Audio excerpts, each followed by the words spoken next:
सरकारी नौकरी का सपना होगा पूरा। सीईटी, राजस्थान पुलिस, पटवारी, वीडियो, ईओआरओ, शिक्षक सहित अन्य भर्तियों की तैयारी के लिए अभी डाउनलोड करें तैयारी कर लो ऐप। राजस्थान लोक सेवा आयोग की 2 भर्ती परीक्षाओं को लेकर आयोग ने अभ्यर्थियों को लास्ट चांस दिया है। इसके बाद में मौका नहीं मिलने वाला है। तो कौन कौन सी भर्तियां हैं और क्या लास्ट चांस दिया है, इस पर बात करते हैं। तो सबसे पहले बात करते हैं व्याख्याता भर्ती 2024 की।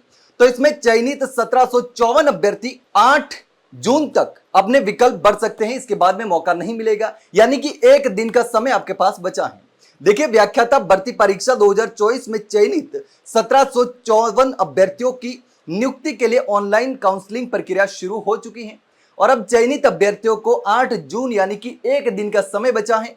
8 जून तक ही स्कूलों के लिए ऑनलाइन विकल्प भरने होंगे। अब आपके पास एक दिन का समय है, ऑनलाइन विकल्प अगर नहीं भरा है तो भर लीजिएगा। अब देखिए, माध्यमिक शिक्षा निदेशालय ने विषयवार रिक्त पदों की सूची भी जारी कर दी है और जारी सूची में कई विषयों के लिए शहरी क्षेत्र के रिक्त पद भी शामिल किए गए हैं। तो अगर आपने भी अभी तक विकल्प नहीं भरा है तो तुरंत भर लीजिएगा, क्योंकि उसके बाद में मौका नहीं मिलने वाला है। आप देखिए, इसके बाद में दूसरी भर्ती की बात करें तो यह है आरपीएससी की स्कूल लेक्चरर भर्ती, जिसमें भी एक दिन का लास्ट चांस आपके पास है।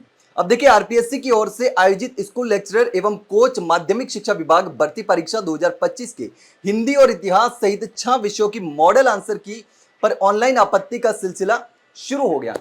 अब ऑनलाइन आपत्ति मांगी थी और ऑनलाइन आपत्ति अभ्यर्थियों ने लगभग दर्ज करवा ली होगी, क्योंकि आंसर की और मास्टर प्रश्न पत्र जारी करने के बाद में समय दिया जाता है। जिन अभ्यर्थियों को लगता है कि उन्होंने सही जवाब दिया था या किसी सवाल को लेकर के आपत्ति है, किसी सवाल का आंसर गलत है या कोई सवाल गलत है, तो किसी भी सवाल को लेकर अगर आपत्ति थी तो उनको आपत्ति दर्ज कराने के लिए समय दिया गया था और वो समय दिया गया था, उसमें अब एक दिन शेष बचा है। तो अगर आपको भी लगता है कि आपत्ति दर्ज करवानी है, अगर आपने उस परीक्षा में भाग लिया है, परीक्षा दी है, तो आप भी आपत्ति दर्ज करवा सकते हैं। अगर आपको लगता है तो आपत्ति दर्ज करवाने के बाद में आपत्ति का निस्तारण किया जाएगा और निस्तारण करने के बाद में उसका रिजल्ट जारी कर दिया जाएगा। तो अब देखिए, आरपीएससी की ओर से जो परीक्षा आयोजित करवाई गई थी उसके हिंदी और इतिहास सहित 6 विषयों की मॉडल आंसर की और ऑनलाइन आपत्ति का सिलसिला जो है वो शुरू हो गया था।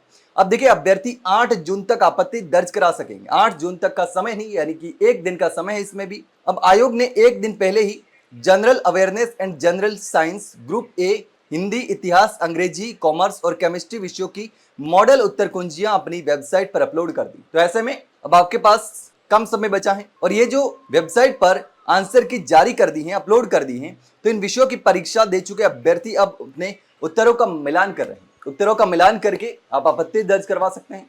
तो अगर आपने भी आंसर का मिलान कर दिया है तो आपत्ति दर्ज करवा लीजिएगा, अगर आपको लगता है कि कोई मिस्टेक है तो। इसके अलावा अगर आपका कोई सवाल हो तो कमेंट सेक्शन में कमेंट करके जरूर बताना। वहीं अगर जानकारी अच्छी लगी तो वीडियो को लाइक और शेयर जरूर करना, चैनल को सब्सक्राइब करना ना भूलें। फिलहाल के लिए इतना ही, जल्द मिलते हैं एक नई जानकारी के साथ। तब तक के लिए नमस्कार।